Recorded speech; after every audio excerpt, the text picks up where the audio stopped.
Welcome to the Terrible Podcast with your hosts from SteelersDepot.com, where you can find all your latest and greatest Steelers news.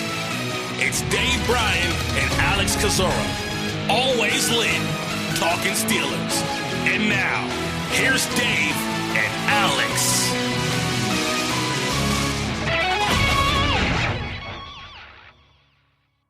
Welcome to the Terrible Podcast, Season 11, Episode 65. He's Dave Bryan. I'm Alex Kozora, SteelersDepot.com. Glad you guys are back with us for this Monday, Steelers Nation. Dave, we have closed the books on the 2020 regular season, and we are now setting our sights towards Wildcard weekend, and we know when and who that will be. It will be third-time rematch between the Pittsburgh Steelers, Cleveland Browns, Sunday night, 8:15. So it's going to be a lot of fun. Absolutely. Like Yogi Berra said, it's like deja vu all over again. I'll take your word for it. And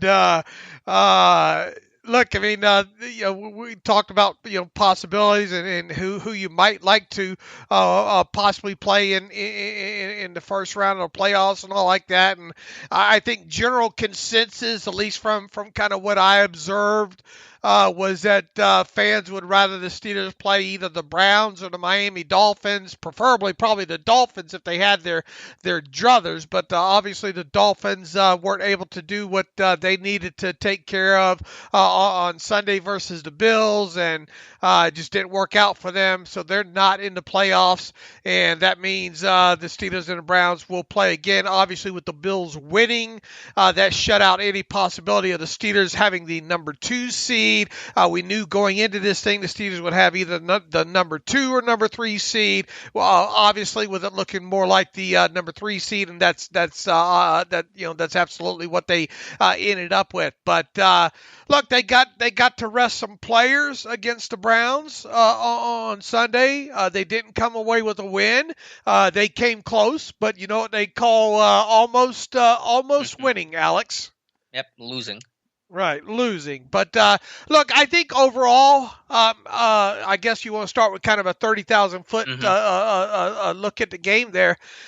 Not overly disappointed from a fan analyst kind of perspective, I don't think. We'll get into the nitty gritty of what they did and didn't do, but they were in that game, pretty much right from the get-go, and to be in a position that they were late in the game, having a chance to actually tie it with a 2-point conversion and coming so close to recovering an onside kick, which I'm trying to remember the last time I've seen the Steelers team recover an onside kick, but not overly disappointing based on who played and how the game transpired against a Browns team that had to absolutely have the game.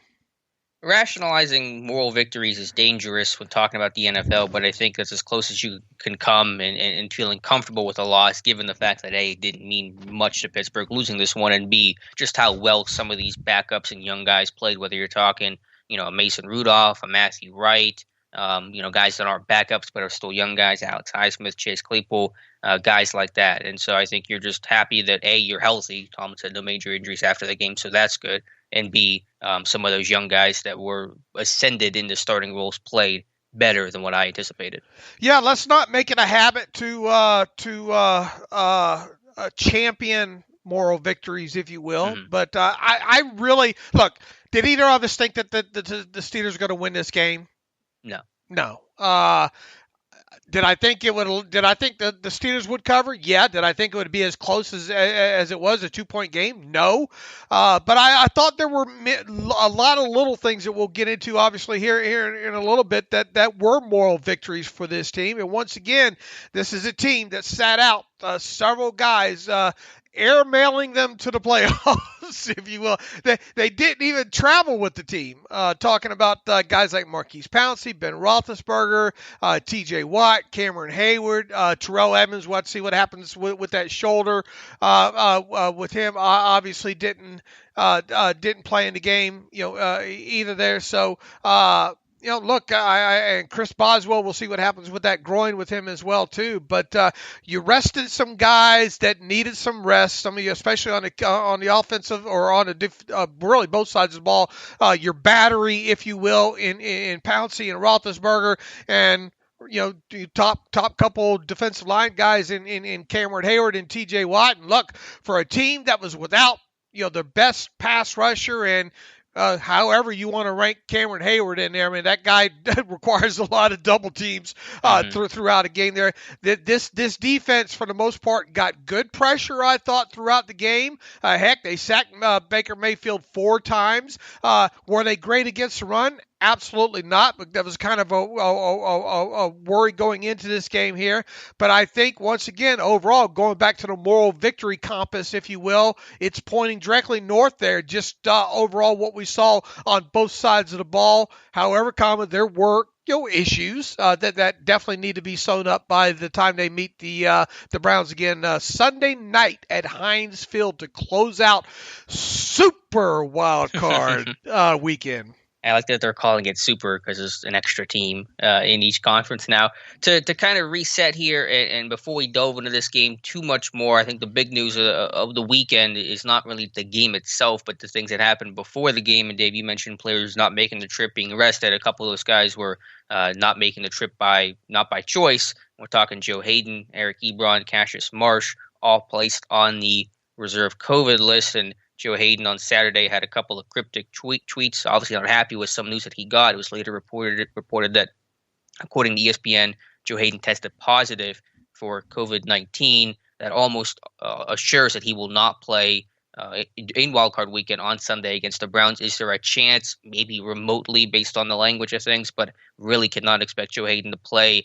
We assume, although we do not know for sure, that Eric Ebron and Marsh were placed on COVID because they were close contacts. Apparently they were at Hayden's house over the weekend or sometime recently, and so they're naturally close contacts. And if they do not test positive, then they would be eligible to play Sunday against the Browns, but very, very unlikely Joe Hayden will play against his old team, Cleveland. It would have been Hayden's second career playoff game. You really feel for the guy, and that's going to be a big loss for the Pittsburgh Steelers. Look, Joe Hayden's a fantastic human being, right?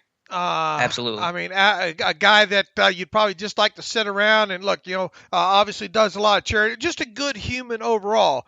Mm-hmm. I think those guys made a bad decision, Alex. Yep, I think so. I mean, what did we talk about the other day? We said, you go to work, you go home. That's got to be the role of these guys the rest of the postseason. And look, I understand that these guys are on the same team, and you would think that it looks kind of safe or feels kind of safe. Heck, these guys practice together, but one extra thing like that, maybe you don't know exactly who all your wife has been around or your kids or whatnot, and that kind of thing. I just and unfortunately I wasn't able to download the video from Instagram, but there it was, clear as day, on one of their timelines of all 3 of those players together with their kids playing together.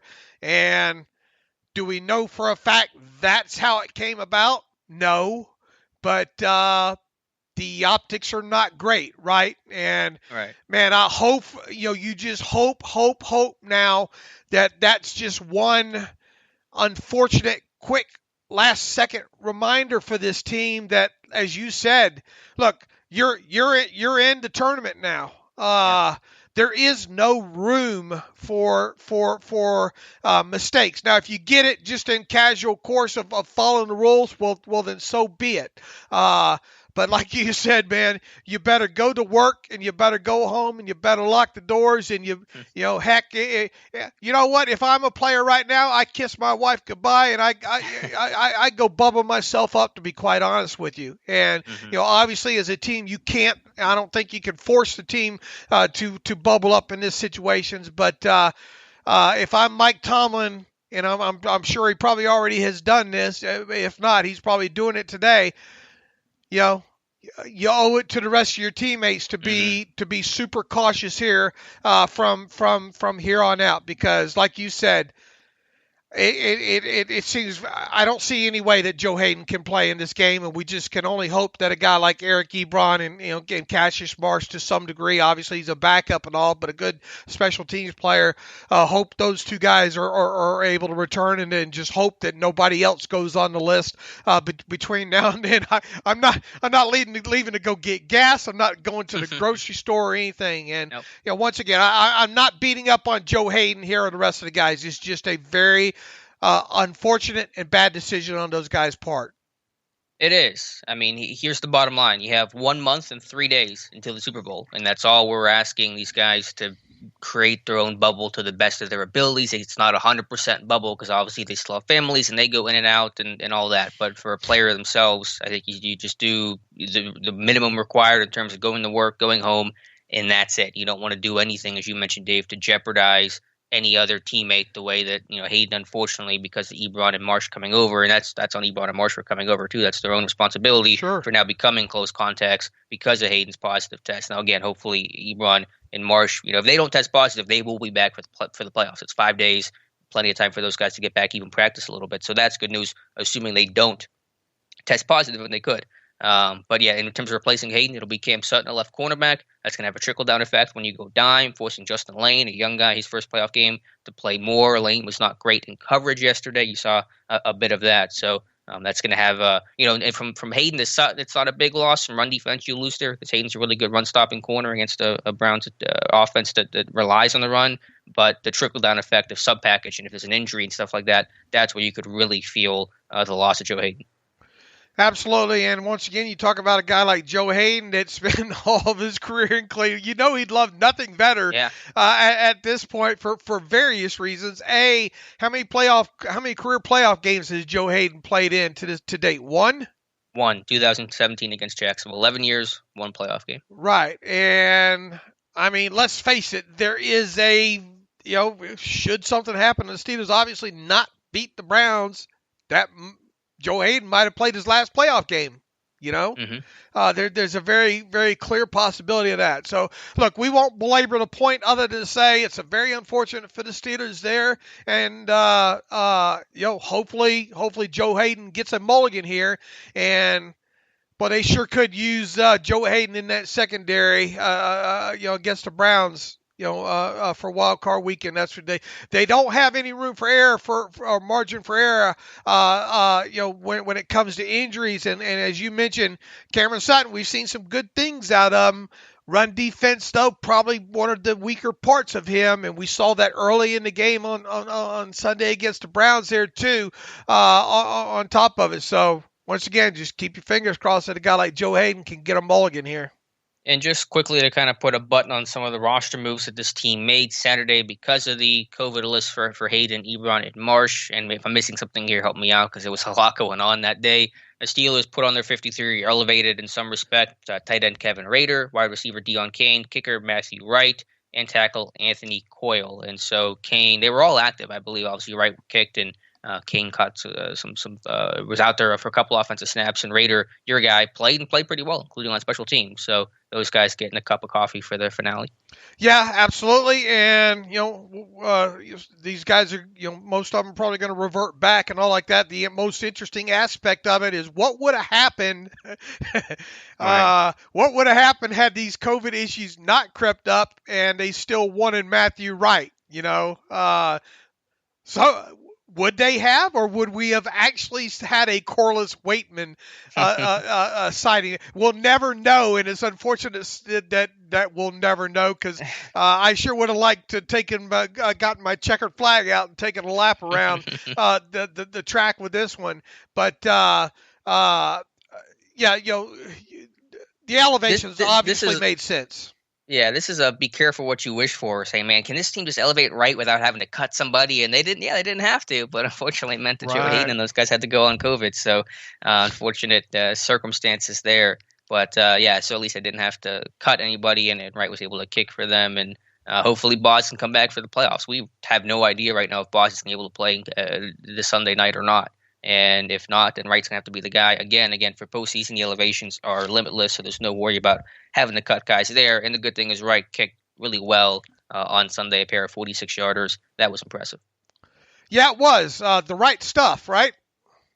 Oh, Boo! yeah. Boo! Tomatoes. Tomatoes, yeah. But he was good. I mean, he showed a better leg than I anticipated. Maybe it's probably some adrenaline from in-game, and kicking at Heinz Field will be different than kicking at Cleveland, although not significantly so. But I was impressed. Real quick, Kevin Radar. I kind of championed his cause a few times during the season. He only played 12 snaps in total. I think 5 of those on run blocks, a couple more on pass snaps there. I thought other than that drop that he had, look, I've never championed him as a receiver, I don't think, even though wasn't one of the key catches he had in college in like the championship game and to win it. Wanted to caught it behind the guy's back or something. Crazy catch like that. Never going to hear me champion his cause like that. But I thought as a run blocker and a pass blocker, really, once again, we're only talking about 12 snaps here, but I thought he represented himself well. Now, Matt Spaeth, he is not, at least we don't think at this point, but I think he did enough that when he goes back to the practice squad, I think he's a guy that you re-sign to a futures contract and potentially compete maybe for a number 2 or number 3 spot next year on the roster. Yeah, even if, I don't know exactly what his status is, if he's reverting back, if you can bring him back up, but even if Ebron's able to return for Sunday's game against the Browns, do you bring Rader up as some sort of blocker? You know where I am on that, but, I know, yeah. But I don't want to go there. I mean, you only so many places to go around, and you can only dress so many guys. I mean, look, he looked good on special teams, too. Yeah, he's offering you something there, so it's not like he's just a third-string blocker that's doing nothing else for you in any other phase of the game. That's important. I would consider it, yes. But once again, if he's on the field, you're obviously going to use him in. Do we even know what 22 personnel grouping is? Have you seen that Bigfoot? It's on my milk carton, I think. By the way, Derek White 0 offensive snaps against the Browns. But back to Radar. If you did dress him, what are you looking at playing them? Another 12 to 13 offensive snaps, more than anything, in maybe 1 or 2 22 personnel groupings, and the rest, obviously, some 12 personnel packages.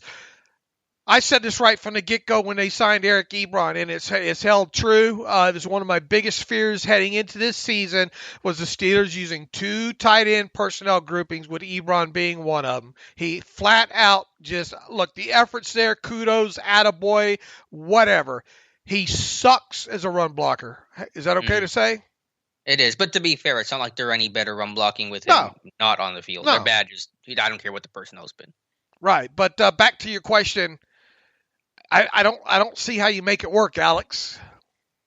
Yeah, it just depends on the landscape of injuries and COVID and all that stuff and those things. So, yeah, it's not a guarantee, but if there's a way to squeeze us, if he can be the last guy active, then maybe you consider it because he's going to give you some kick and punt coverage value potentially. And, as a blocker, tight end, to win in the postseason, you better run the football situationally. And if that means Rader can play just 3-4 snaps where it's 3rd and goal or 2nd and 1 or whatever the case is, and he can throw a key block, then that might be the thing that kind of pushes you over the top. Once again, we're looking at a kid in Radar first snaps and just 12 of them, but just in the limited amount of work. We'll see what the all 22 says on top of it. Just going off the TV, a lot of split zones, right? Mm-hmm. A lot of them.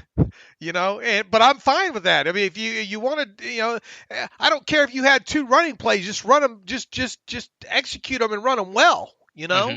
And they did that, I thought, for the most part. Obviously, J.C. Hasenauer, on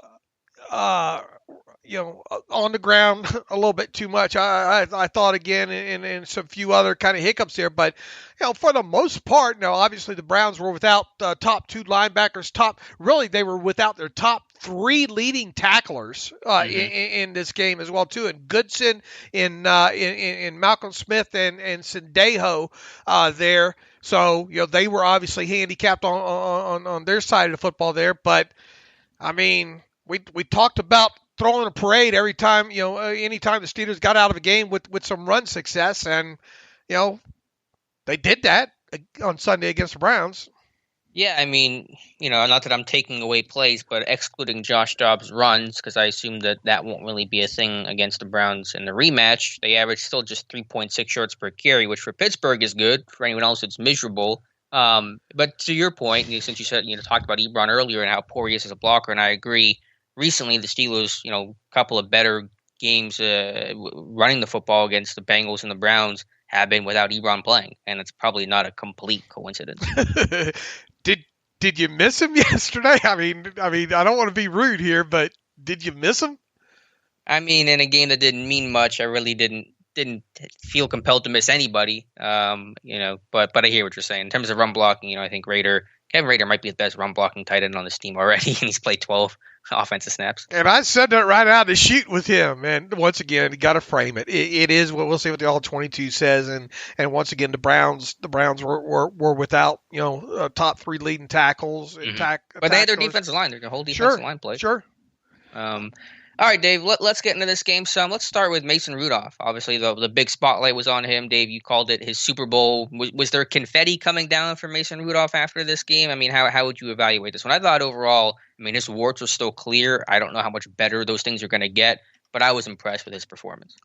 Man, if I would have told you after he got benched in that game against the Bengals that we would that he would not, that he played just, or let's even exit out of the Jets game, okay?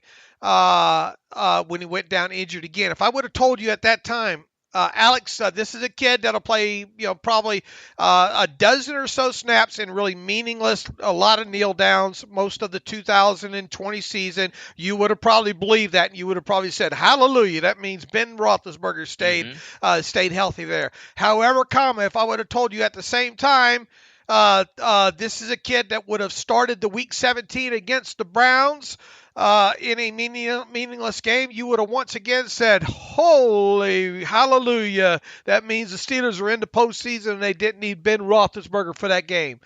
However, if I would have told you that Mason Rudolph would have went 4 for 8 on 20-yard passes for 60, 70 yards and a touchdown, his intended air yards in such a game would have been 11, and his completed air yards in the game average on 30-something attempts would have been over 9.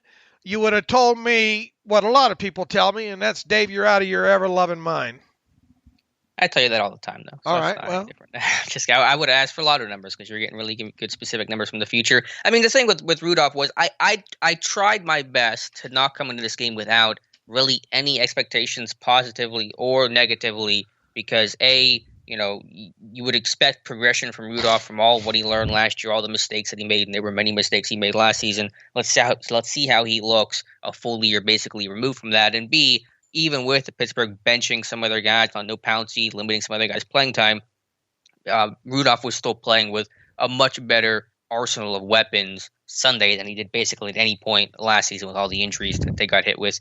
Johnny Holton, Tevin Jones, Tony Brook-James, those were the skill players at times last season. So it would be reasonable to expect Rudolph to play better because he did have a better supporting cast around him. But to your point, I did not see the Mason Rudolph deep ball experience happening the way it did against the Browns because, he was money pushing the ball downfield.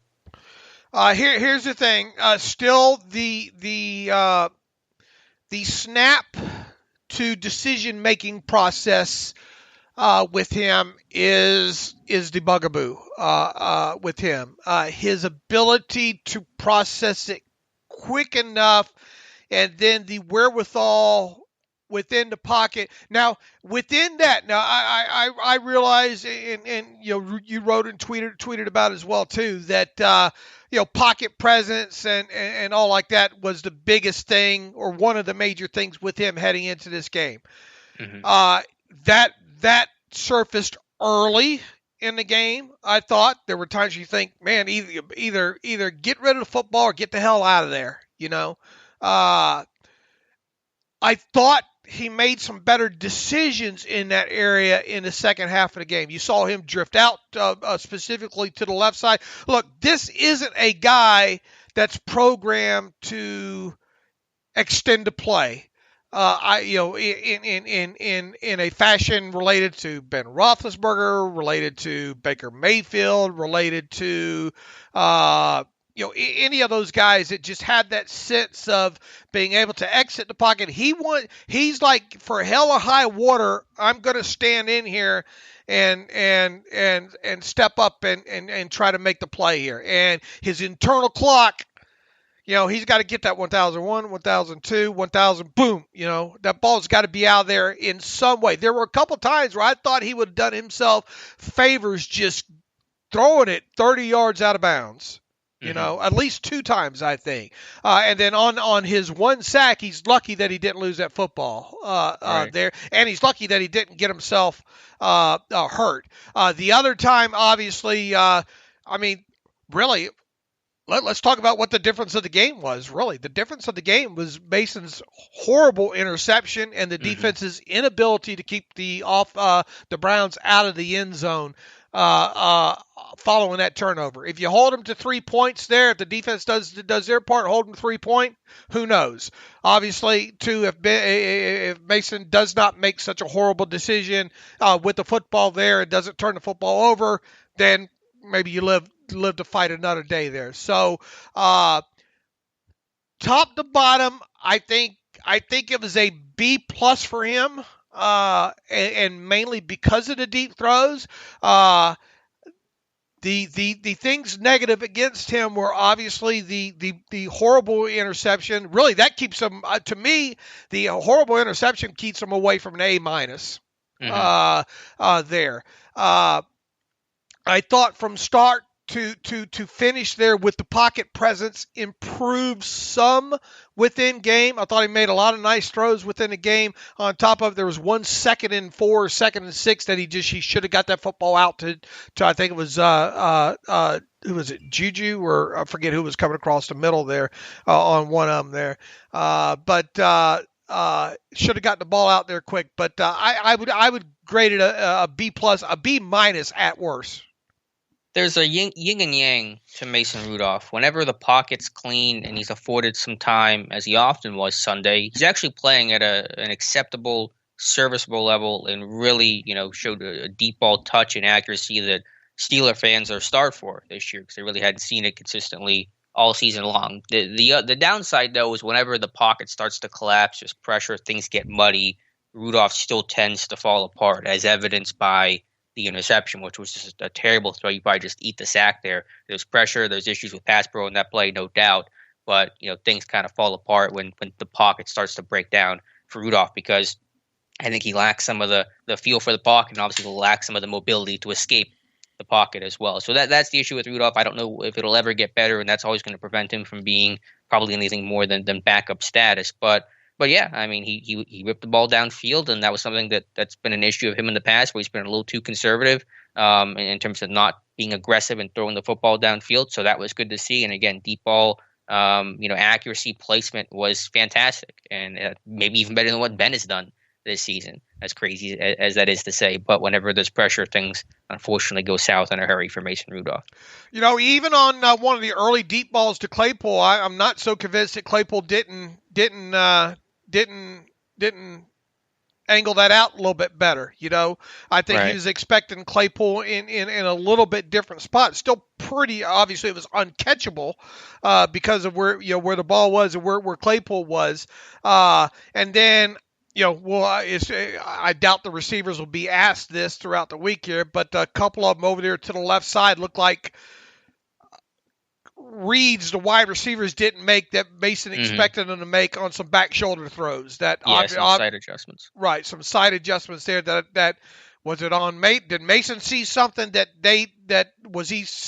he see something he shouldn't have seen, or did the wide receivers just not pick up on something there? But I think one was to Deontay and one was, I think, to Claypool over there on the left side. Those felt like back shoulder throws that he was expecting a wide receiver to be in a certain spot. So will we ever know who was right or wrong on that? Probably not. And then there was a couple throws to the end zone. One where I thought if the wide receiver, maybe it was Claypool, looked like a little bit of contact there. And, I thought they were calculated shots, and I thought they were good shots, even though not completed there. Now, the touchdown to Claypool, sometimes in the NFL, man, you got to trust that your guy's going to make a play, right? And not everything's going to be perfect all the time. And people will say, well, man, that was a mighty risky throw. It was. You look at his aggressiveness. I think it was something like 25%. Next Gen Stat has him at. Hey, if he wants to be that aggressive and he's making the plays, have at it. But I mean, without a doubt, that's a give and take on that Claypool touchdown there. You're putting the ball, you're taking a risk there. It wasn't so much a great throw as it was maybe a after the fact good decision, results biased. Obviously that ball's intercepted. What's the narrative? Shame on you. I like taking the trust in the guy that's 6'4", 230 in the end zone. I'll let that's what he was drafted to do, to win those contested catch opportunities. Right. Then, and like I said, he hit 4 of 8 over 20 yards. Damn, when's the last time we've seen that in a ball game? I'd love to know that stat legitimately. I don't. It's not been this year, I don't think. Well, I'll tell you what. I mean, his intended air yards was 11. His completed air yards was under 9. Those were the 2 highest numbers the Steelers have had all season in those areas. Now, is that the end-all, do-all? Does that mean that you can't win games with numbers not that high? Absolutely not. But, I mean, we're talking about it. Ben having a couple games this year was like 5 and 3, and thus... thus my commentary all season. This team's got to learn to push the football downfield. And look, if not for them explosive plays that were provided in the passing game against the Browns, they're not even in that game, because Lord knows they weren't going to catch and run, catch short, run long for that many explosive plays. We all know, or should know by now, how big a part explosive plays play in games. Now. Once again, we hope we never have to see the kid again, period. I know there's the narrative this morning now that, Mason, maybe he can be, the future. Look, the fact of the matter is, unless you think Ben is not going to play in 2021, which I still tend to think that Ben's going to play in 2021. I think you do as well. Mason's contract's up after 2021. So unless something happens where Mason plays a large amount of snaps in 2021 for whatever reason and plays extremely well, he's going to be a free agent after next season. You're obviously not going to tag the kid or anything like that. He's probably going to be chomping at the bit to test free agency as well, to make him a little bit of money, even if it is as a backup quarterback there. So the talk about him being, just on this one game, of being potentially the guy that the heir apparent to Ben is a misnomer, just for the fact of the contractual situations, and the fact that you're hoping beyond hope that we don't have to see him play anymore. Right, but even putting that aside, even if we pretended that Ben wasn't playing next season, I don't think Rudolph has done enough overall in the body of work to say he's the future. Maybe as a backup, maybe you have more confidence in him. But even if Ben were to retire after the season, there's no reason to believe this team would anoint Rudolph as the guy going forward. At least they shouldn't do that, in my opinion. I think he would be your starter next year, but it would be on a let's see what you got type stage.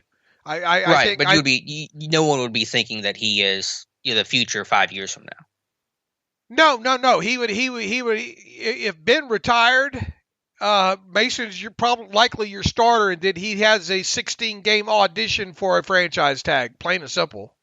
Okay, but the point is, you'd be searching for the heir, and Mason would not be that heir that you would just say, we're putting all our eggs in his basket. I don't think you'd be searching for it next in 2021. Once again, I think it's here it is, then you make your decision after the 2021 season. Either he played well enough, extremely well enough, that he warrants the franchise tag, which is hard to imagine such a thing happening, or you're going in, you're you're looking for whatever quarterback in 2022, probably both via free agency and the draft then. Mm-hmm. Yeah, but either way, as you said, contractually, it's moot. Rudolph's going to be the backup next year. His contract's going to expire, and probably be playing somewhere else in 2022. Right, because realistically, what's going to happen once again? Let's say 2021 is it for Ben. All right. Well, what's going to happen after that season? Mason's not going to sign an extension this upcoming off season, so that leaves him going into and they don't pay their backup quarterbacks anything there. So his best course of action right now is having that be his last game, his game against the Browns being his resume, because let's face it, it's his stock is the highest it's ever been right now. Am I wrong, Mason? Yeah, no, it's a good note to go out on. Absolutely. If that's as high as his stock has ever been since he was drafted in, as far as NFL play goes, you can only go backwards from there at that point, right? So, for that to be his last game, it might behoove him to have that be his last game. Might make him another $1 million or $2 million that way. Right. Free agency, but it won't be with it. No, I don't think anybody can sit here now at this point right now, especially knowing that we think Ben's going to play in 2021, to think that past 2021 that Mason Rudolph's going to be that guy. I think once again, play, contractual situations, all of it boiled together would lead you down the road to say that that's not going to happen. The caveat here out of all this is, hey, at least we saw the kid have his best game of his career against the Browns team, and who knows, maybe if you need him for a snap or 6 during the playoffs, he won't kill you. Mm-hmm. Yeah, I was just looking for improvement, and I saw improvement, and that's a positive, bottom line. What did you think about the 2 quarterback situation? Josh Dobbs, he's really more of a runner option type guy than he was as a passer. 4 or 5 for a grand total of 2 yards, but did rush twice for 20 yards. Did you like that approach? Did you like the rotation? Is there any chance you could see that going forward? I like the wrinkle, yes. I did. I wish they would have let him out of one of those reads play action off of it. I think they could have. I think they could have caught somebody, and really even on the first, kind of read option there. Had he taken off with that football, I think he goes around that end over on that side, who was trying to keep him honest. But I think with Josh Dobbs' ability and speed, I think he wins the edge on that one. You knew the moment, or at least I did, and I put it on Twitter, the moment he saw that first snap in the game and he handed off, you knew they were going to come. You knew at some point he was going to keep one of those. And he did over to the right side, which ended up being the longest run, I think, of the game for the Steelers there. It was done tastefully. It was done right. I thought with him, I liked it. The only other thing I would have liked to seen is one snap maybe where he play actions off of it and threw the football down the field. And really the only other thing that I might have done differently is on that 2-point conversion, I might have had him in the game because it just opens one other element. The defense at least has to plan for maybe potentially it being some sort of run, which obviously you're not going to get that with Mason Rudolph there. But that was Mason's to win or lose there. Right. I think he did earn that situation there. So outside of maybe running a play, an additional play there where they let him actually, because look, his what were his throws? Tosses forward, right? Right, those should not be passes in my book, but outside of that, they really didn't let him throw the football there. So I would have liked to see him throw it out of that situation once. And then once again, I would have gone in I would have went in my 2-play box of tricks designed for Josh Dobbs and maybe pulled that out there at the end.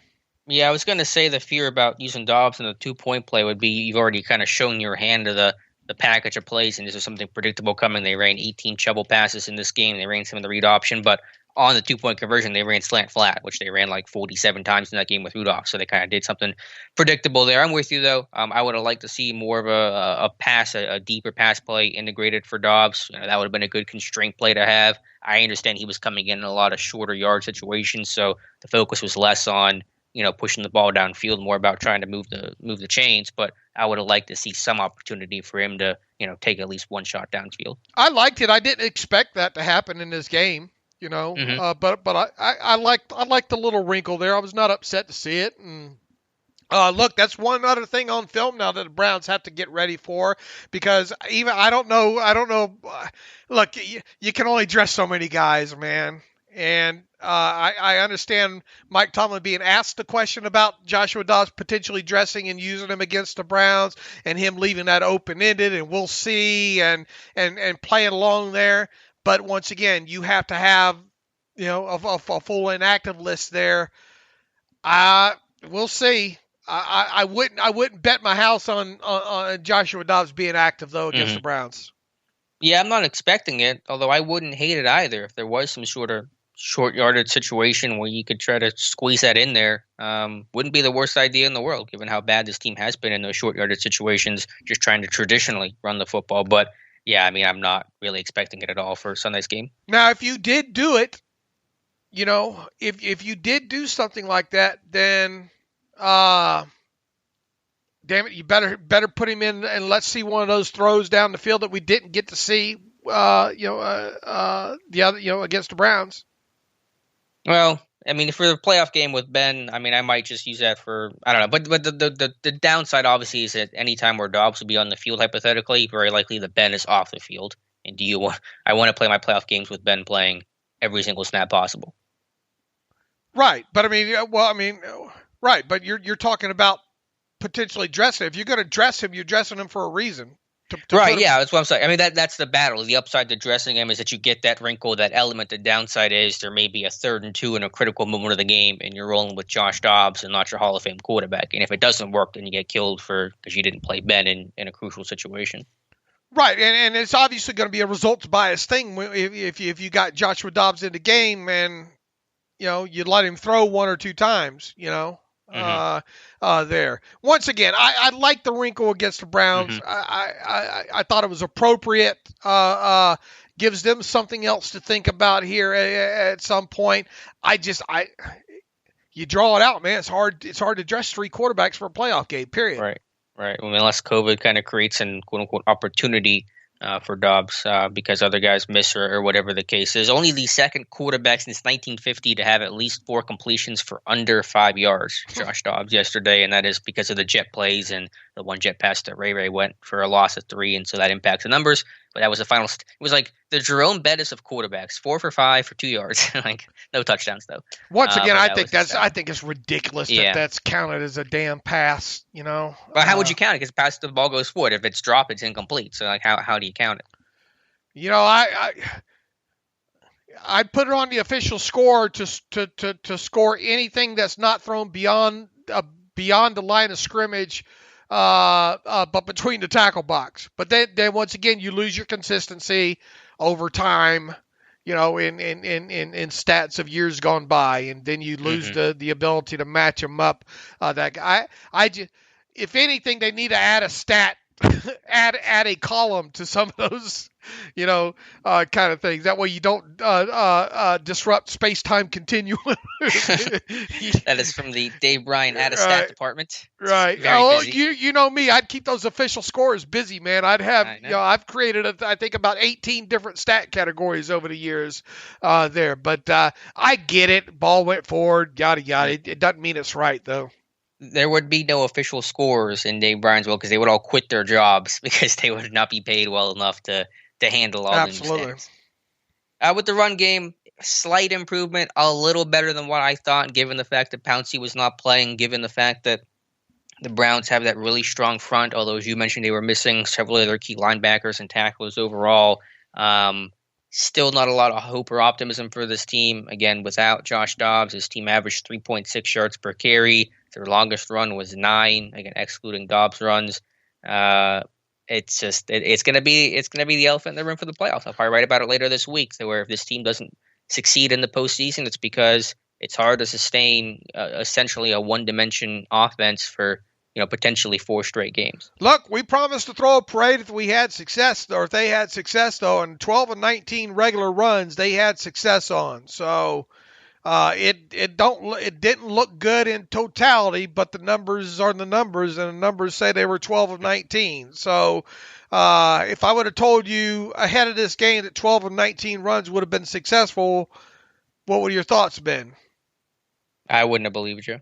So it was better. I mean, it was better. Was it great? Absolutely not. Better is a relative term in Pittsburgh. Better is just not disaster. Right. Here's the key thing, though, man. At least if they're successful, just let them be. The thought of them having an explosive run just feels like something from another dimension. All right. So you're at the point now where you're saying, man, if they run 20 times, another 20 times, 18, 19, 20 times against the Browns in the wild card game, and if they get 12 successful runs out of those with Ben at quarterback, something good's probably happened. So the outcome's probably leaning more positive in their favor. Now, look, we've seen it in the past. You can have 19 runs and 12 successes and only have 70 yards in the game and average 3-point-something yards. That goes back to, I think it's foolish to measure yards per carry. But at this point, we don't expect any explosive runs. We don't expect 4 or 5 yards per carry. I think the only thing that we can hope for is another 12 of 19 successful runs, whatever those are. If that means 3rd and 1 and they get to 1 yard, you're raising your hands up, hallelujah, and that's it. So yeah, it doesn't change what our expectations are moving into the playoffs. And you're right, one of the big bugaboos is likely to be the fact that, well, they leaned on Roethlisberger too much to throw 45 times in a game, and it finally caught up with them. Yeah, that and there's going to be a 3rd and 1 where they fail, and then that's what you're going to come back to and say that's the reason why you lost the game. Correct. So situationally, I mean, you got to be better. And look, going back to going inside the stats of what happened against the Browns on Sunday, they broke. They didn't read my keys before the game, obviously. First quarter start, you thought, just you could not fall behind two scores in this game and potentially win this game. They fell behind 10-0 in this game. No first quarter, obviously no first quarter points again. At least they avoided the dreaded 3 and out, right? And these are the wins. Right. These are the wins. And then, you start diving a little bit deeper. Now, I thought overall 3rd down, if I would have told you that a Mason Rudolph led offense went 8 of 17 on 3rd down, you would have taken that in a heartbeat, right? Right. And 2 of 2 on 4th down, I believe. Was it? Let me look here. Yeah, 2 of 2 on 4th down. So yeah, that was, overall you're 10 of 19 on those money downs. So happy with that. But yeah, the red zone, you got to be better than 1 and 2 inside the red zone for starters there. But you had to be with your backups playing. Yeah, I was just going to say overall the run game that's not a disaster and things like that. Those should not be the no 3 and outs on the first possession. Those should not be the wins of a 12-4 number 3 seed overall. The scary stat here are these slow starts. This team has not scored a point on offense or special teams in the first quarter of their last 7 games. They've scored 1 offensive touchdown in the first quarter of their last 10 games. They're 1 of 32 the last 2 years on opening drives in terms of getting touchdowns. 1 touchdown on 32 opening drive possessions since last season. You better start faster in the playoffs.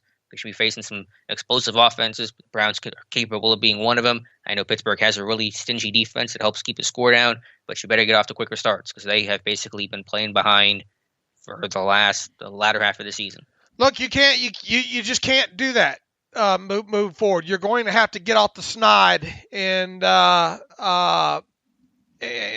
get some first quarter points here. You're not going to make it all the way to the Super Bowl by not scoring in the first quarter of games. In the story, and right. Look, you want to get the Browns out of this game real quick here on Sunday at Heinz Field. Jump on them real quick. Mm-hmm. Well, it's to me the bigger concern is the opposite, where you start slow and the Browns are jumping on you. I'm okay with it being 7-7 out of the first quarter. I just don't want to be down 14-0 after the first quarter. Right, and once again, they just they got to find a way to get the ball down the field and in the end zone earlier in games and get not be second half adjustments that cause Ben to have to throw 28 times in the second half.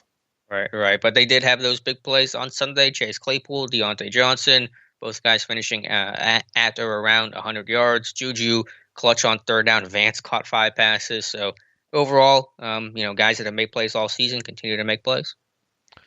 Yep, and they're going to have to move forward down the field. End of story. It's cut and dry. This team is going to go as far in the playoffs as Ben Roethlisberger carries them. End of story. Absolutely. Last note here. One of the obviously if they make it to the Super Bowl and win it, like we've said a few times, or like I've said, at some point one side of football's going to have to carry the other side of the football there, and inevitably, even as good as the defense might play, there is going to be at least one game in there where the offense has to. Where you go, thank God the offense showed up for that game.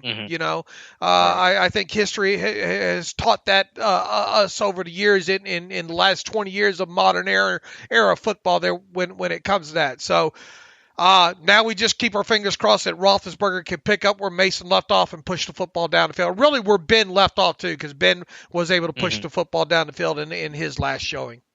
Right. Last note for the offense, Mason Rudolph sacked just once on the Steelers, the quarterbacks overall, just sacked once on Sunday despite 44 pass attempts. They've only been sacked 14 times in 16 games the entire season. That is a franchise record, fewest given up in Steelers history, at least, since the merger in 1960. Maybe back in the 50s it was a little bit different. They just didn't throw the football, but you get the point. They did a historically good job protecting the quarterback, and yes, that's Ben's quick release and the O-line receivers. I wrote about all those things in an article this morning for Steelers Depot, and in an era where offenses are throwing the football more than ever, where defenses, every defense's mindset is get after the quarterback, get pressure.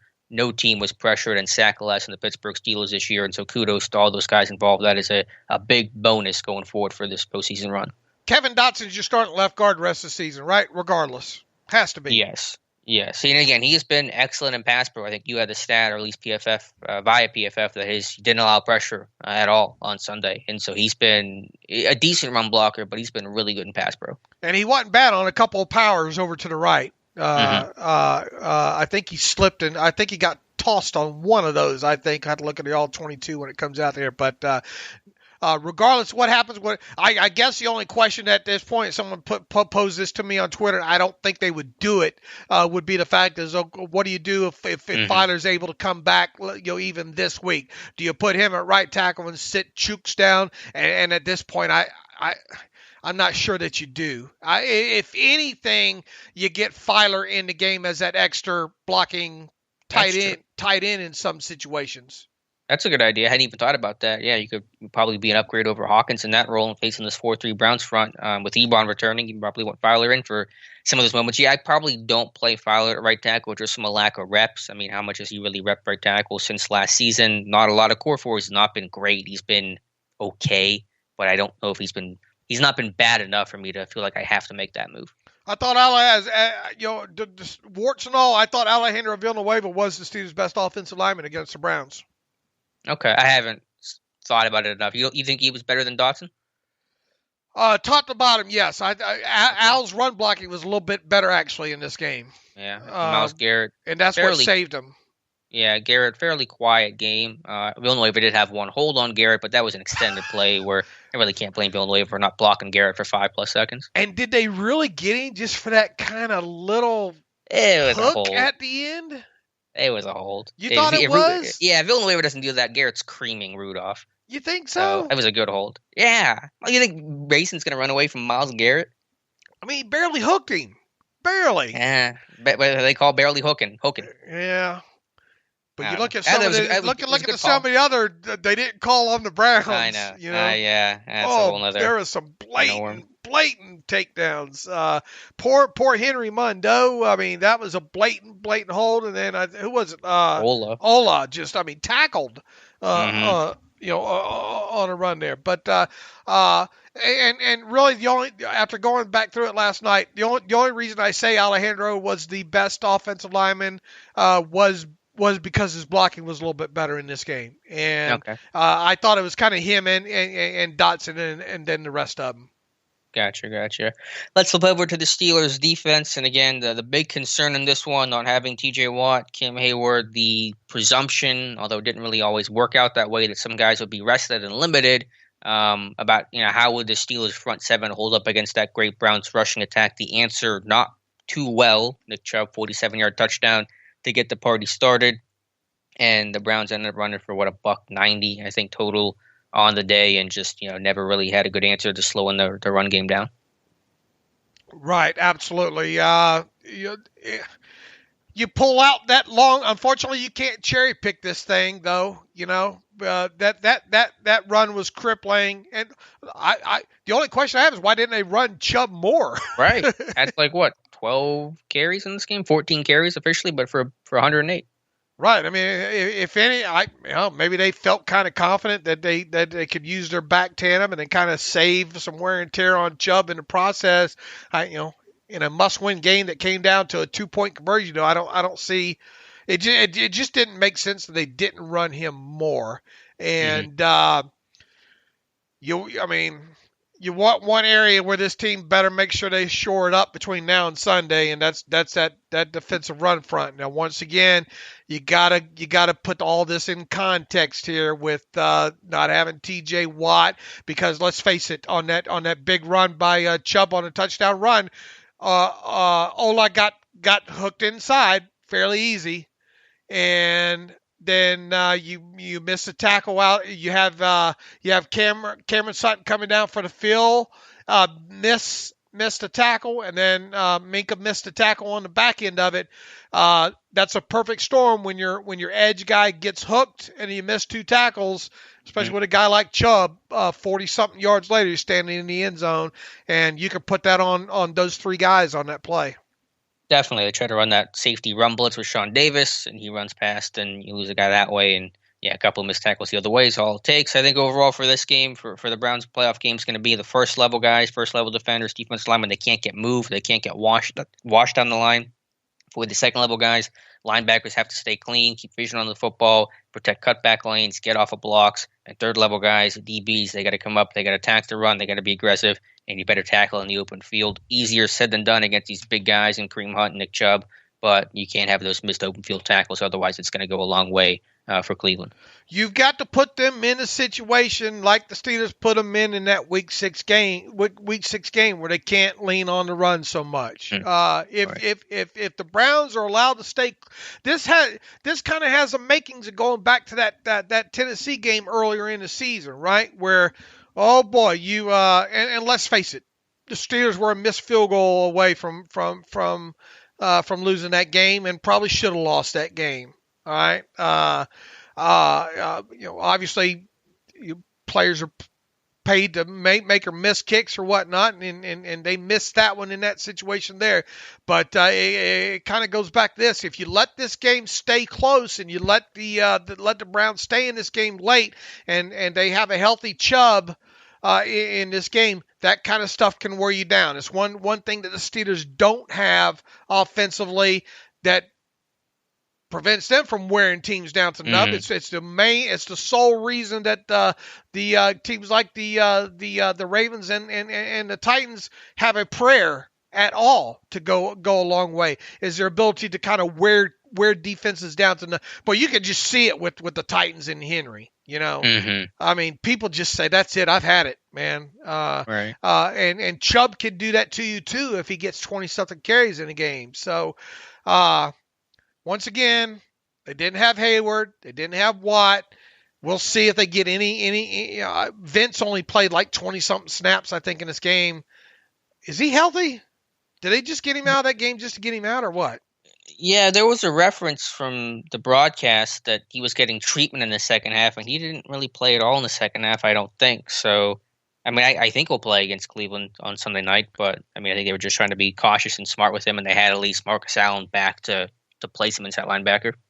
And then even if Robert Spillane's given the go-ahead to go this week, is he going to play 60 snaps against the Browns? No, I think you have some sort of rotation there with maybe even a three-man rotation with Vince and Spillane and Williamson. Obviously, there's going to be a question about signal calling and all that, but I think in an effort to keep these guys fresh and not have themselves worn down, you probably get all three guys involved. I agree, but and obviously they didn't have Edmonds in this game either, but which is an underrated loss for that run defense. Edmonds is a really good run defender. Yeah. They better be better. They do. It was interesting in this game, the Browns, and we'll see what happens next week. You know, they played a lot of heavy sets, a lot of 12 personnel, but they would go out and empty and spread things out, keep Pittsburgh in base, and Pittsburgh's kind of forced to play a lot of zone coverage in those moments, and they're dropping linebackers in the coverage, and Baker's able to kind of pick them apart, tight ends and receivers trying to find soft spots in zone coverage, and so we'll see if that's the approach that Cleveland wants to take again, being a lot of heavy 12, 13 personnel even.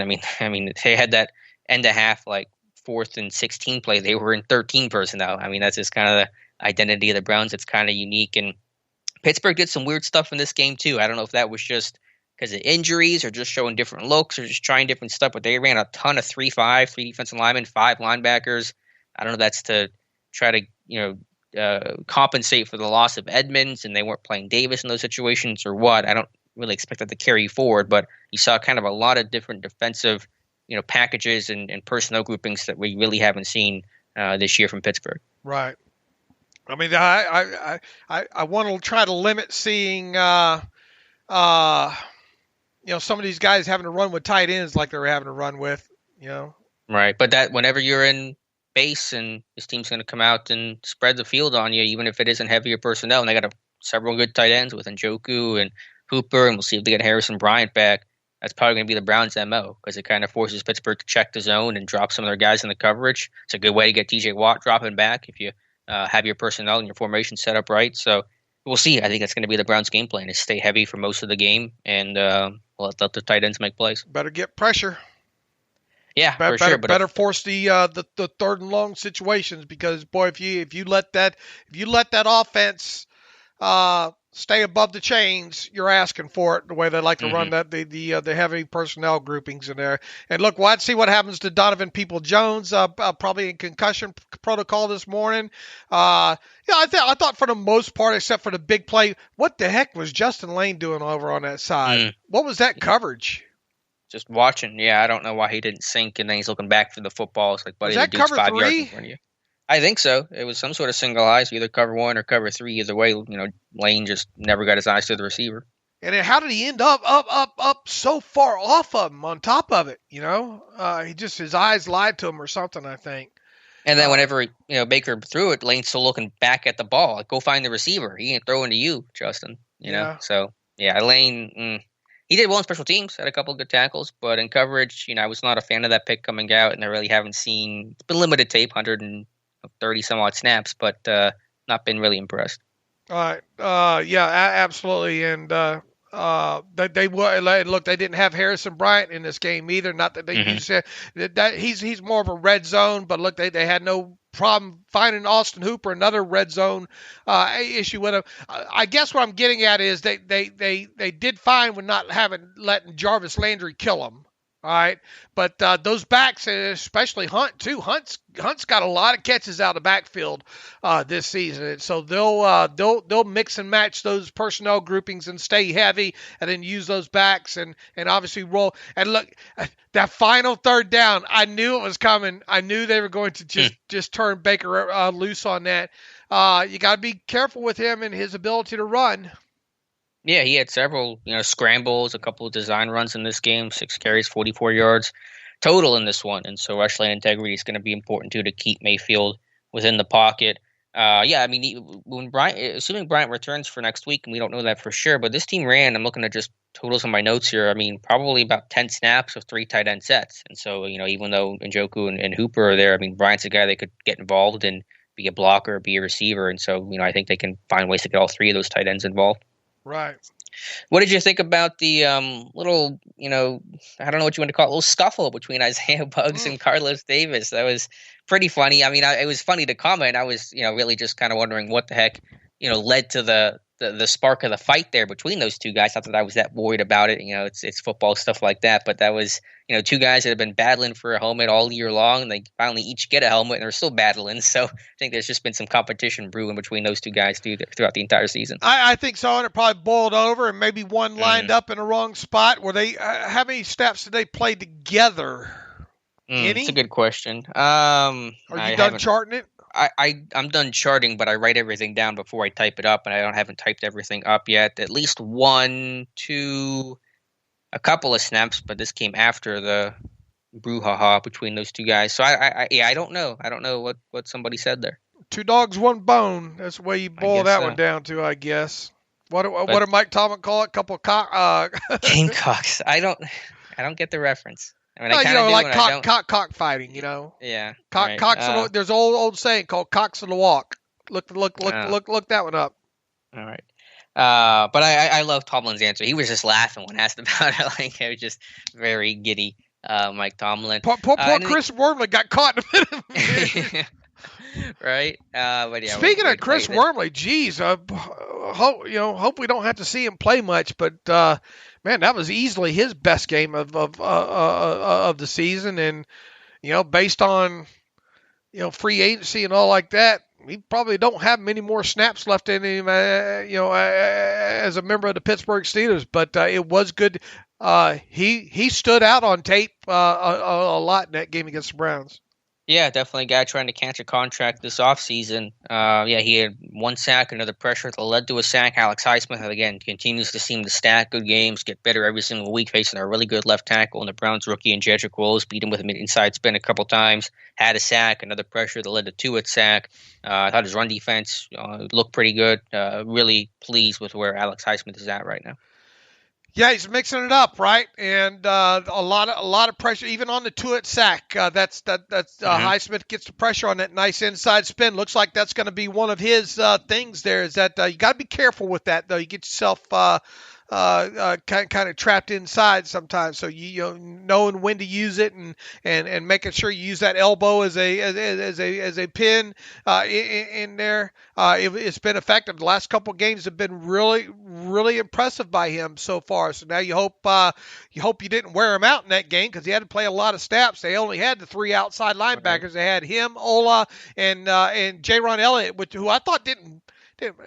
It's insignificant, but I thought he played okay, Elliott, in that game there. But definitely a positive with Wormley, definitely a positive with Highsmith coming out of that game. And we'll have to see didn't get a good look at Tuitt in that game. Yeah, I thought Tuitt was really quiet until the very end when he kind of got that cleanup sack because of the pressure that Highsmith forced. Yeah, for Elliott, his first sack since December 2016, as a member of the Packers. I would love someone to find this stat, because I don't know if I'll be able to. What is the longest span for an NFL player to go between sacks? Because Elliott just went over 4 years between the last one and the one he had Sunday. You would think it would probably be some sort of an inside linebacker or something. Probably. Yeah, but because of curiosity. Yeah. How they're used or whatnot. But that I've got that sack somewhere, I think, on the Twitter machine of Elliott's last time he had one. Yeah, I bet. Anything else from the defense in this game? Secondary, I saw some Justin Lane working, obviously sub-package because Hayden was out. James Pierre played some right cornerback later in this game. Sean Davis, your starting safety. No Jordan Dangerfield. I thought they would get Danger some snaps. I don't know. Minka one snap for Danger in the game. It? Oh, yeah, it was a goal line. Yeah, it was a goal line snap, but they really didn't play him in any other, traditional situations. Minka playing every single snap. I would have preferred maybe to pull him at the end of the game, but he came out healthy at least. He had at least one key pass breakup there in the end zone there for Minka. Mm-hmm. Not much to write home about overall. The biggest concern was the run defense going in this one, and the secondary let them down early in that phase of it. Yeah, and again, I know this team was without Cam Hayward and TJ Watt, and obviously getting those two guys back, those are two of your top run defenders, that's going to help, obviously, but I don't want to pretend like that's going to cure the Browns' rushing attack. The Browns can still run the football effectively even against Hayward and Watt, so everyone else has to do their job because this is a potent Browns rushing attack.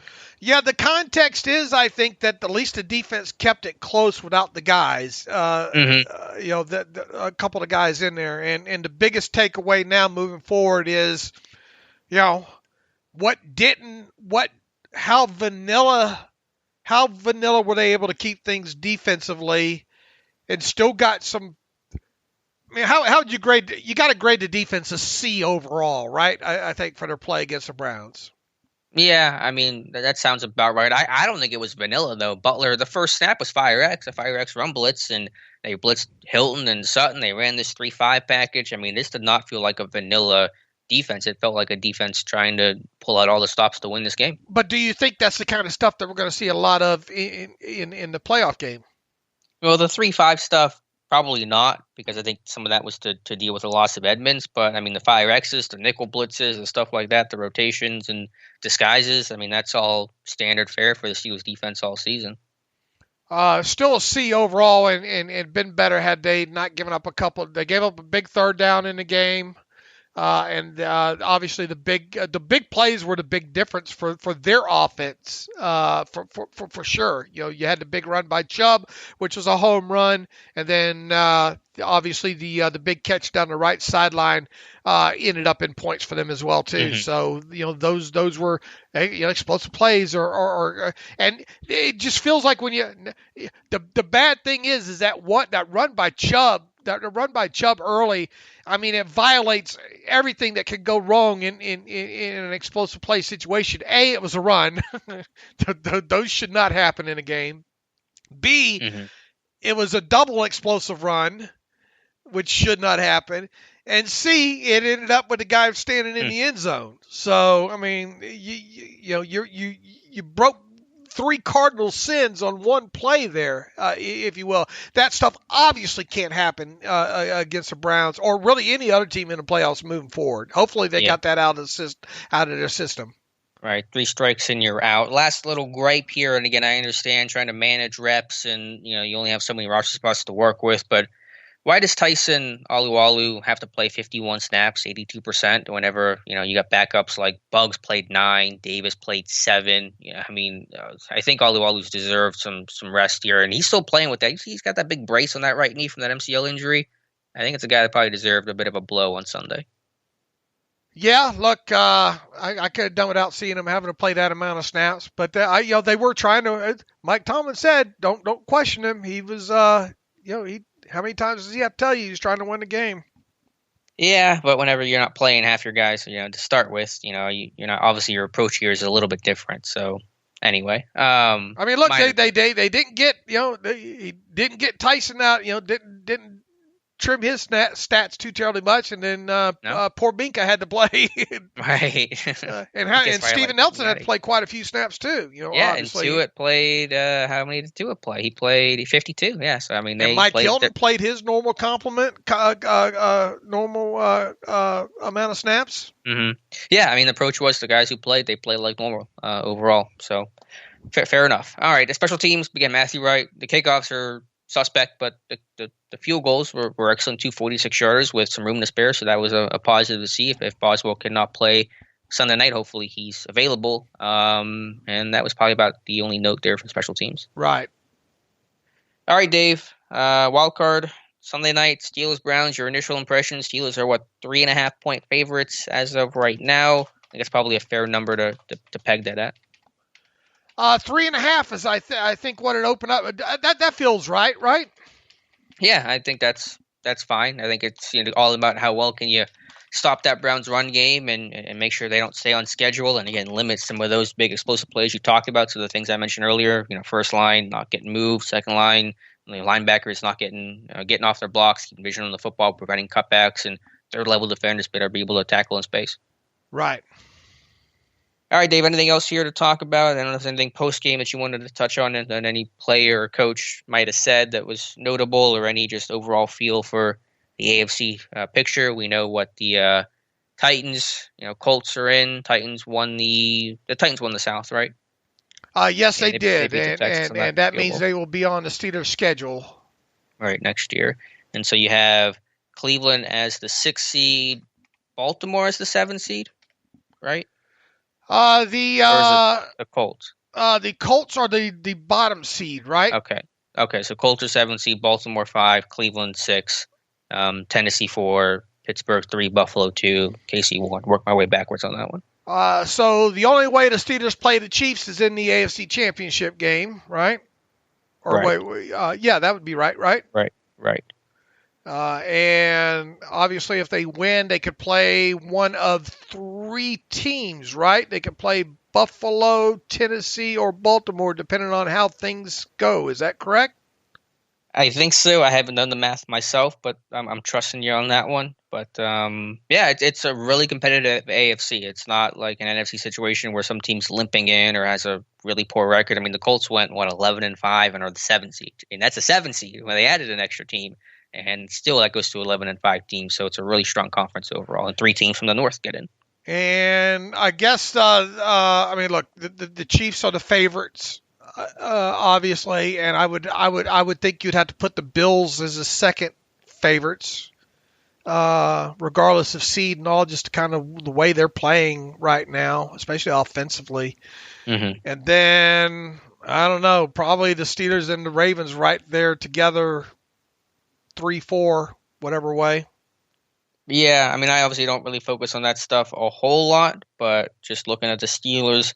Browns matchup, last time the Browns were in the playoffs, 0-2, and they lost to the Steelers. And their last playoff loss before that was 94 against the Pittsburgh Steelers. So hopefully Pittsburgh can make it 3 times in a row. Look, you got you guys rested, and obviously you won't have Joe Hayden, for this game, but you can't get bounced again. No, and I'm happy it's a Sunday game. I'm glad the NFL did Pittsburgh a little bit of a solid, considering all the schedule mishaps and controversy this year. So it's not a Saturday game, so Pittsburgh has the extra day. So that's good. And the night game, prime time, that's what the NFL wanted, I suppose. And all eyes will be on Pittsburgh and Cleveland. Yeah, first time back in the playoffs for the Steelers. Obviously, they missed it the last 2 seasons there, and I mean, here it is. I mean, this is the last.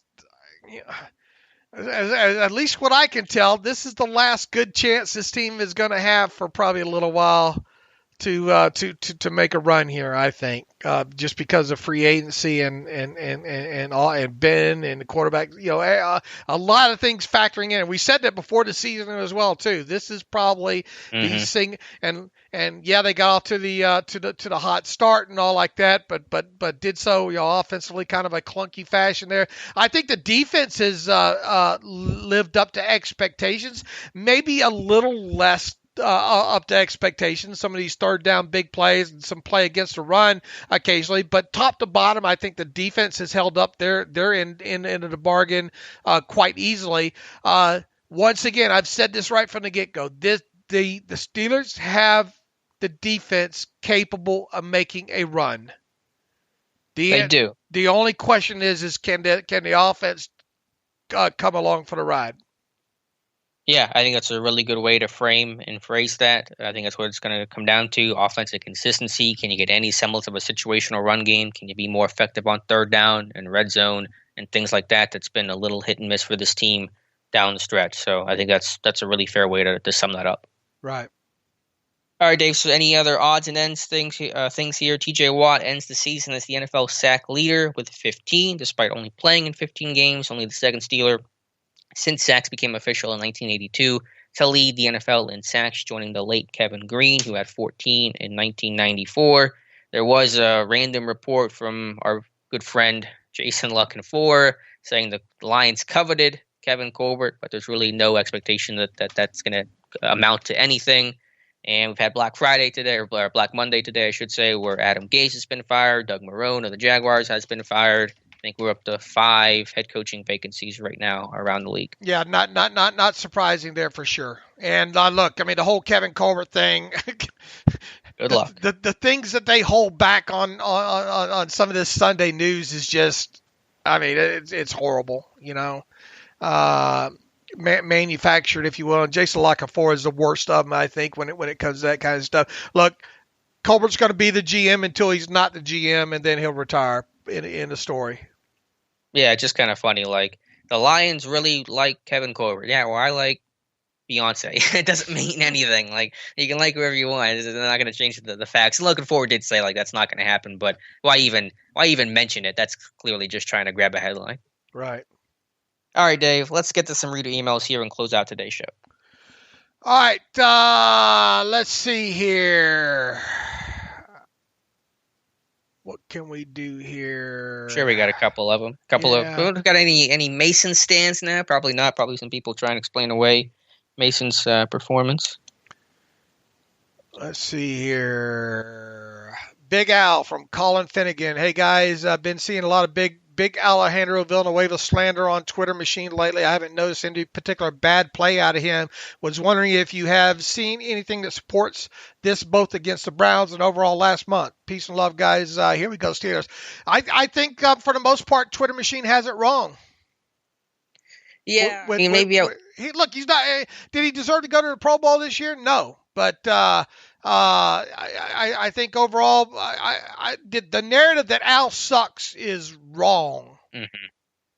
Yeah, I mean, I think anyone thinks that Villanova was a bad tackle. It's just, what kind of expectations do you want for a left tackle? To never lose a rep, to never give up a pressure or a sack? I mean, that's going to happen when you're facing top talent, especially the top talent that Villanueva faces. I mean, he's not an elite guy. I agree with you there, but I think he had a really good season in pass pro. Run blocking is a different story. You can apply that to the entire offensive line, but it is hard to be a left tackle, and I think 4 seasons in, I'll have charged Villanueva with 1 sack over an entire season, which is insane for any lineman, much less a left tackle, and he's just available. I mean, the dude has not missed a snap in 4 or 5 years. I think he does now have the longest snap streak in football because I think some of the Browns guys, Batonio and Treader, missed some time.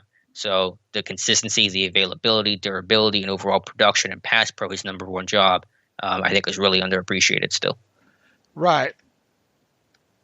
Anything else email-wise? Let's see, email-wise here. Let's see here. Got so much spam in here today. Question for the Terrible Podcast. Steelers play without 9 players who had been first-round draft picks, and they still nearly beat a playoff team. He goes on to name them Bush, Dupree, Edmonds, Hayden, Hayward, Watt, Banner, Pouncey, Roethlisberger. What does this say about the strength of the team next year and in subsequent years? From Richard. Look, I mean, a couple of these guys are going to be gone, right? I mean, Hayward's obviously Hayden's getting up there in age. Bush is coming back from injury. Dupree's going to be gone. No offense. How did Banner get worked in that? I don't know. It's 9 players, round pick. First round draft picks. I don't know how he's got Banner mixed in there. I wonder if he's. Okay. I bet he meant DeCastro. Yeah. No, DeCastro played. Huh? Castro played yesterday. Oh, he's talking about guys that didn't play. I don't anyway, know. Putting that aside, just random note. Get the point. The Steelers play without a full card of decks, and that's not that. I didn't use that phrase correctly. They didn't play without some of their top guys, and they still kept it close. Zach writes in, as always, you guys are the best in the business. In your analysis, are the Steelers better off with Vance McDonald as their starting and primary tight end? I feel like Vance is better fit for the role.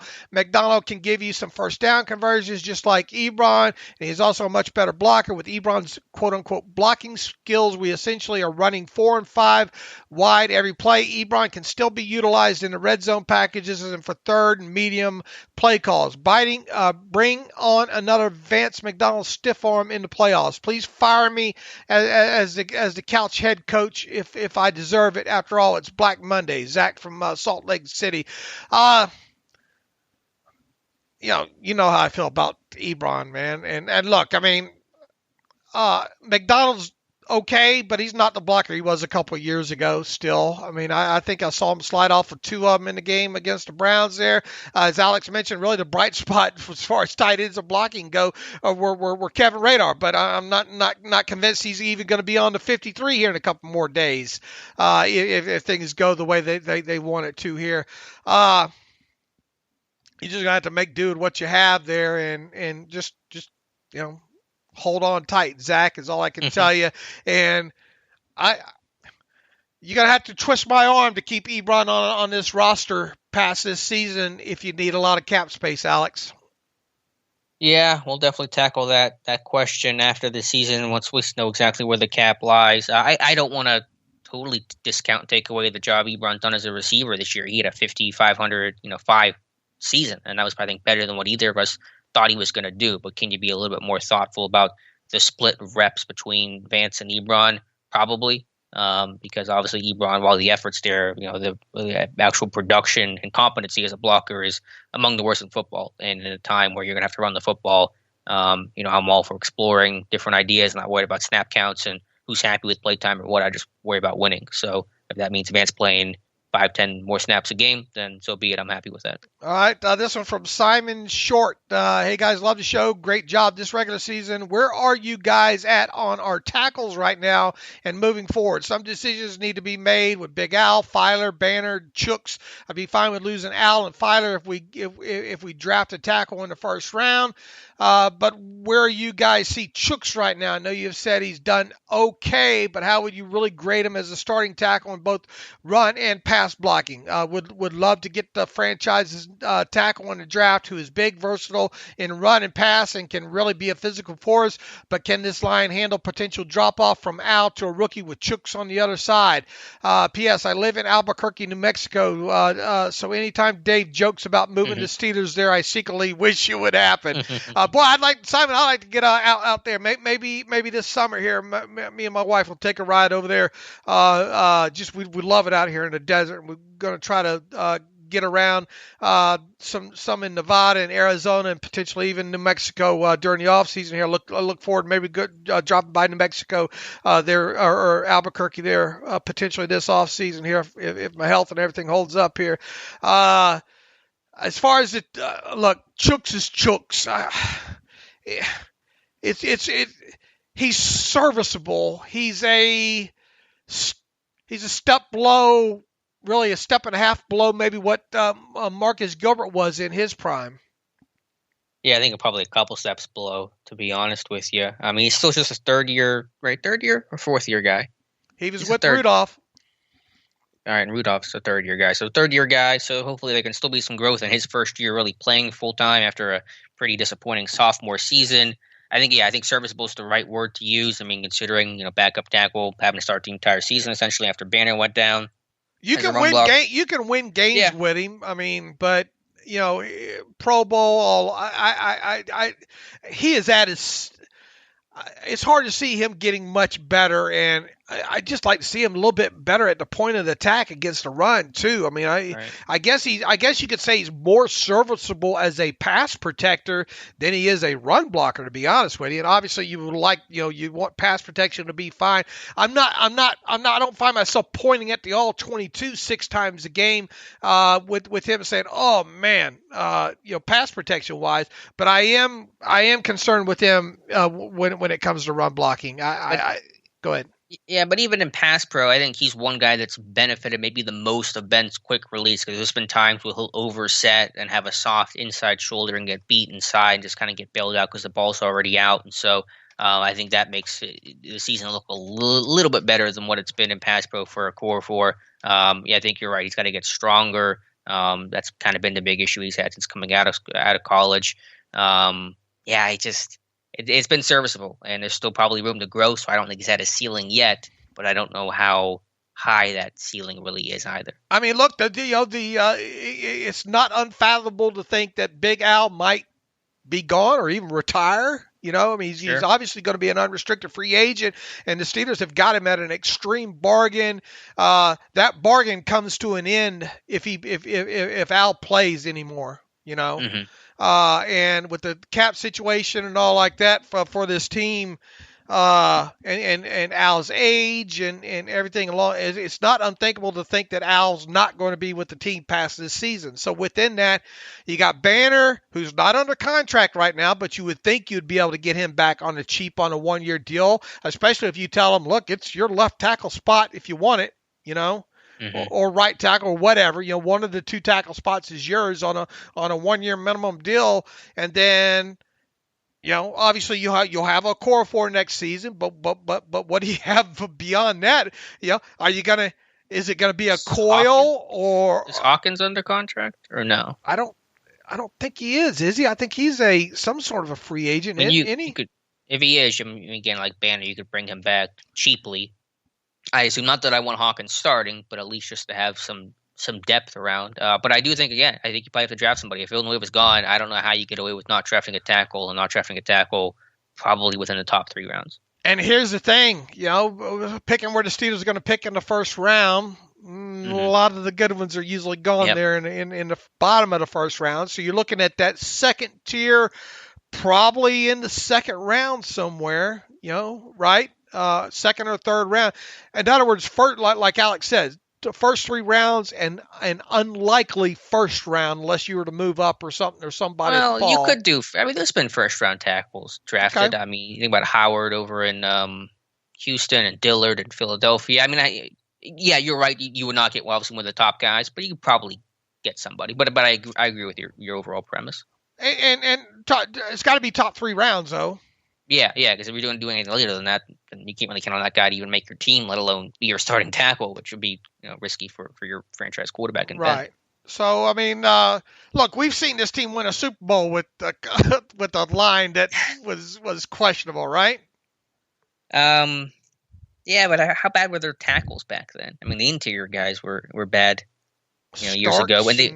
Yeah, but they were more running teams back then. I mean, you could win with those guys because they were just so big. You run behind them. It was different, when you're passing at the rate this team passes at. All right, how about one from Anthony Morgan? Let's see, just the thanks. Hey, boss, just want to say thanks for awesome podcast. Great Twitter follow and objective info. I listened to a Ravens podcast the other day, and they are so biased and Steelers hating. It's terrible. It's a terrible listen. What you and the team do is awesome. I listen to every episode and learn something every time. That's our goal, and that's what our goal on the site too. It's what Alex and I try to strive to do. We try to be as objective as possible. And one point I've always tried to make to my guys. Now, obviously, not every time do we achieve the goal here, but in every post, try to give the readers something new that maybe they didn't know. I think that's one of always been kind of my goals along the way. Like, once again, do we achieve that in every goal? No. And with this podcast as well too. Even with the minutia, and I know people say, man, why do you guys go so deep and all of that? We just want, we don't want to assume the listener knows everything. Or assumes they know everything, like in an active list and who's injured and transactions and those kind of things. That's why Depot's kind of been trying to be one of the all stop shops, if you will, and all like that. Boy, you don't see the half of it, Anthony. After games in, man, there's content flying back and forth. It's chaos. Crazy, and the guys just do amazingly great job when it comes to the Chargers and Coach Anthony Lynn are parting ways despite 4 straight seasons. But I'd like to get Anthony Lynn as a running backs coach in Pittsburgh. Yeah, just as long as he's not coaching special teams, you're okay. But just hasn't been good enough. So that's now 6 openings, and so we'll see what the moving and shaking there is. Obviously, Pittsburgh, really no one threatening to be poached by any team right now. All right. Should I get one with some praise? Nah. Anthony writes in, Happy New Year, Dave and Alex. Did I read this the other day? I don't think so. Hi, Dave and Alex, long time first. I've been listening for many years since the beginning. Appreciate objective insight and information you bring as a Pittsburgh native. I think I read that the other day, didn't I? Maybe. Alex, you've been a terrific addition to the show in recent years as well. I love all your hard reporting at training camp, and I hope you get back to that this year. You've been the perfect yin to Dave's yang. I want to be the yin. You want to be the yin, and I'll be the yang? Yeah. All right. Let's see. It feels like I've been having a bit of a existential. We're using big words on me here. Existential. There you go. That moment lately and giving too much voice to your critics. I just want you to know how much I appreciate you and all the hard work and impact that you've had on me as a fan. Don't listen to those people. Don't let them dictate how your show goes. All right, appreciate that, Anthony. Great, and I don't recognize the name either there, so that might be a first time email there. Najee Harris from Kevin Pollock. How about a Najee Harris question?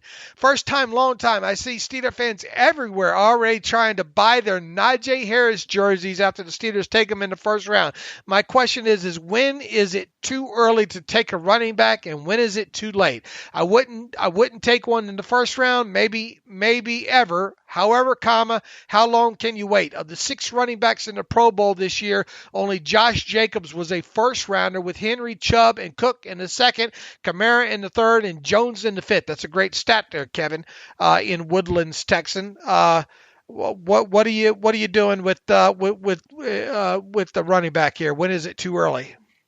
Yeah, obviously, first rounder I would stay away from. I think you start the conversation in second and third round. Probably not in the first round, though. You know where I come in from this. I know. Running backs are what Derrick Henry has done is absolutely phenomenal, I think. But man, you got to be so sure you get that guy. And I think I haven't gone deep into Najee Harris's tape and all like that. And obviously I know a lot about him from watching games the last couple of years. He looks like a really, really good running back here. But man, I just don't know about spending a first-round draft pick on him, because to me, Alex, they are 4 years throw on a pile. And the Steelers, when it comes to Steelers specifically, they love their first-rounders to hang around for a while. They like to make the investment on the first-rounder, and then they like that first-rounder to hang around past their first contract. I just don't see that happening with a running back in today's NFL. Running backs get hurt, they miss games, especially after the first couple years they do. I cannot. Could it happen? Absolutely, it could happen. Look, when the Steelers got Rashard Mendenhall years ago, they drafted 25th or 26th or when 23rd, whatever it was there. Did Mendenhall make you a better team? No, he did not. I hear you. And for a team that has so many other positions they're going to have to address, I mean, we've already mentioned in this podcast alone about offensive tackle. We've talked about tight end. You only have so many draft picks to work with. You want to spend it on the least valuable position, relatively speaking, probably in the NFL. If you want to draft one in the second, I'll give my blessing right now. But even then, I need my arm kind of twist. I mean, and then once again, I think if you're not drafting one, I mean, go ahead and draft one later if you have to, if you didn't get one early, but you get what you get. And, can you get the next James Robinson? And who knows? I mean, it's just such a fungible position, man. There it is. I was waiting for fungible to come up in that conversation. And the thing is, too, my view now, too, is if you're going to spend a first or second round draft pick on one, that he better be good in pass protection. He better be good catching the ball out of the backfield. Because you better be able to play the living mess out of him for 3 seasons, because odds are in the 4th season it's going to break down. And then after the 4th season, you're probably going to toss him on the pile there. So I get the fascination with Najee. I do. I really do. But also, has the rest of the NFL? I would think from where I sit right now, and obviously I haven't taken a long look at this and won't until the Steelers are out of the playoffs here.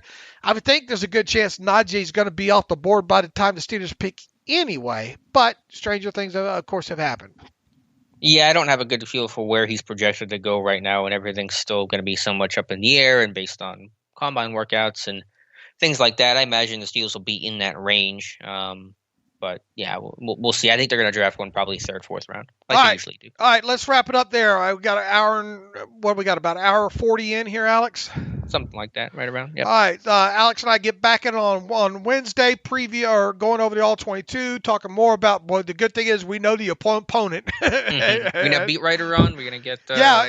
We'll try to get Scott either Wednesday or Friday this week and preview the playoff game there, and regular schedule as usual, and we'll continue the 3 podcasts a week, obviously until the Steelers are out of the playoffs and probably a couple weeks beyond. That teams tends to be the MO anyway there. So within that, we will be back on Wednesday. You can follow me on the Twitter machine at Steelers Depot. You can follow Alex on Twitter at Alex_Kozora. Follow the show at Terrible Podcast. Email the show, theterriblepodcast@gmail.com. If you like what we've done this season, you'd like to send us a donation, go to SteelersDepot.com, hit the donate button, upright navigational bar. Also, if you like an ad-free version of SteelersDepot.com, go to the site, hit the ad-free button for $25 for 1 calendar year. You can have an ad-free version of the site as well for $25. So with that, Alex, good job. I look forward to talking to you on Wednesday. And tell them what we're doing. Are we doing it tonight? Yeah, if you're up for it, tonight we'll have our live stream on YouTube. Just search my YouTube channel, Alex Kozora, from 7 to 8 p.m. Eastern Time, answering any and all of your Steelers questions. That ought to be a lively little session tonight there. Then, so we invite everybody to show up for that. So in the meantime, as always, thanks for listening to the Terrible Podcast with Dave and Alex.